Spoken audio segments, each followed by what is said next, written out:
حضرت ابو ہریرہ رضی اللہ تعالیٰ عنہ نبی کریم صلی اللہ علیہ وسلم سے نقل کرتے ہیں کہ میری امت کو رمضان شریف کے بارے میں 5 چیزیں مخصوص طور پر دی گئیں جو پہلی امتوں کو نہیں ملی۔ نمبر 1 یہ کہ ان کے منہ کی بدبو اللہ کے نزدیک مشک سے زیادہ پسندیدہ ہے، اور نمبر 2 یہ کہ ان کے لیے دریا کی مچھلیاں تک دعا کرتی ہیں، اور نمبر 3 یہ کہ ان کے لیے دریا، اور نمبر 2 ان کے لیے دریا کی مچھلیاں تک بھی دعا کرتی ہیں اور افطار کے وقت تک دعا کرتی رہتی ہیں، اور نمبر 3 جنت ہر روز ان کے لیے آراستہ کی جاتی ہے۔ پھر اللہ تبارک و تعالیٰ فرماتے ہیں کہ قریب ہے میرے نیک بندے دنیا کی مشقتیں اپنے اوپر سے پھینک کر تیری طرف آویں، اور نمبر 4 فرمایا اس میں سرکش شیاطین قید کر دیے جاتے ہیں کہ وہ رمضان میں ان برائیوں کی طرف نہیں پہنچ سکتے جن کی طرف غیر رمضان میں پہنچ جاتے ہیں، اور نمبر 5 فرمایا کہ رمضان کی آخری روزہ داروں کے لیے مغفرت کی جاتی ہے۔ یہ 5 چیزیں ہو گئی، یعنی منہ سے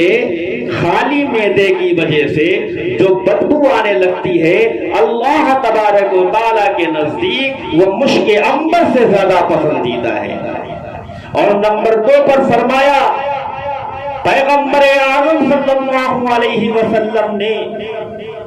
کہ روزے دار کے لیے دریا کی مچھلیاں تک دعا کرتی ہے اور افطار تک دعا کرتی رہتی ہیں،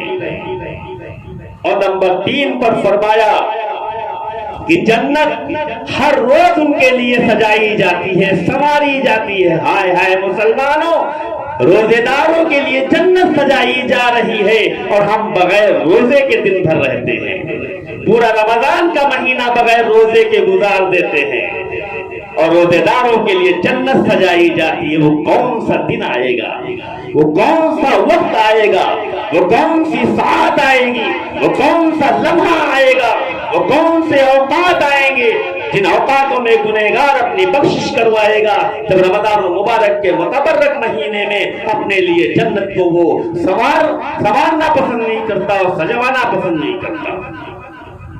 اور فرمایا کہ دنیا کی مشقتیں اس کے اوپر سے ہٹا دی جاتی ہے۔ نبی کریم صلی اللہ علیہ وسلم نے اس حدیث پاک میں 5 خصوصیتیں ارشاد فرمائی ہیں جو اس امت کے لیے اللہ تبارک و تعالیٰ کی طرف سے مخصوص انعام ہوئی، اور پہلی امت کے روزے داروں کو مرحمت نہیں ہوئی۔ کاش ہمیں اس نعمت کی قدر ہوتی اور خصوصی عطایا کے حصول کی کوشش کرتے اور اللہ تبارک و تعالیٰ کے بتائے ہوئے حکموں کی پائبندی کرتے اور رمضان المبارک کے مہینے میں روزے کا اہتمام کرتے، رات میں قیام کا اہتمام کرتے، افطاری و سحری کا اہتمام کرتے۔